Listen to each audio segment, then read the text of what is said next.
Hello guys, welcome to Global Aviation. Subscribe to our channel and hit the bell icon to get updated with the latest aviation news.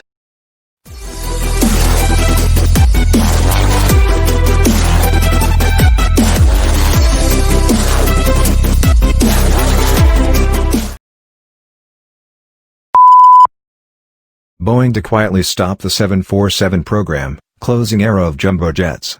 Boeing 747 production will reportedly end in 2 years as jumbo jets struggle to find a place in modern flight plans. The last 747-8 will roll out of a Seattle area factory in about 2 years, a decision that hasn't been reported but can be teased out from subtle wording changes in financial statements. The Boeing 747 has found life as a freighter.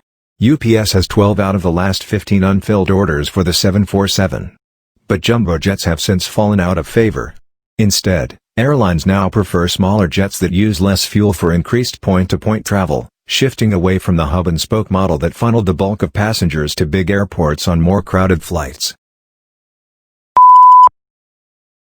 Garuda Indonesia Airbus A330 ran off runway during taxi at Sultan Hasanuddin International Airport. A Garuda Indonesia aircraft was stuck in the grass after it skidded off runway. The Garuda Indonesia performing flight GA613 to Jakarta had to be cancelled after the aircraft ran off runway. The Airbus A330 ran off pavement during the 180 degrees turn at the end of runway prior departure. A Ryanair flight descended below 850 feet, still being 8 nautical miles from runway threshold. The jet, which was traveling between London Stansted and Bergerac, France, triggered several altitude warnings on its approach to the airport, which included the critical pull-up instruction when the jet was just 842 feet above the ground while it was 8 nanometers from the runway. Shortly before the pull-up alert sounded, the crew received a terrain warning which warned them that they were flying too low.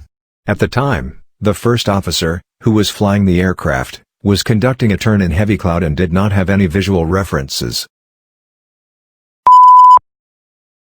FAA has completed certification test flights on the Boeing 737 MAX. The FAA and Boeing on Wednesday completed the required recertification flight tests on the 737 MAX. During 3 days of testing this week, FAA pilots and engineers evaluated Boeing's proposed changes to the automated flight control system on the aircraft that was implicated in 2 fatal crash flights. The plane flew tests for 2 hours on Monday, 4 hours on Tuesday and finally an hour and 37 minutes on Wednesday. The software, called the Maneuvering Characteristics Augmentation System, MCAS, has been upgraded to ensure it isn't triggered by a single sensor and cannot be activated repeatedly. While completion of the flights is an important milestone, a number of key tasks remain, including evaluating the data gathered during these flights and BSP. The United Arab Emirates is seeking to verify the credentials of Pakistani pilots and engineers employed in its airlines, as global concern mounts after the South Asian government grounded 262 pilots for holding dubious qualifications.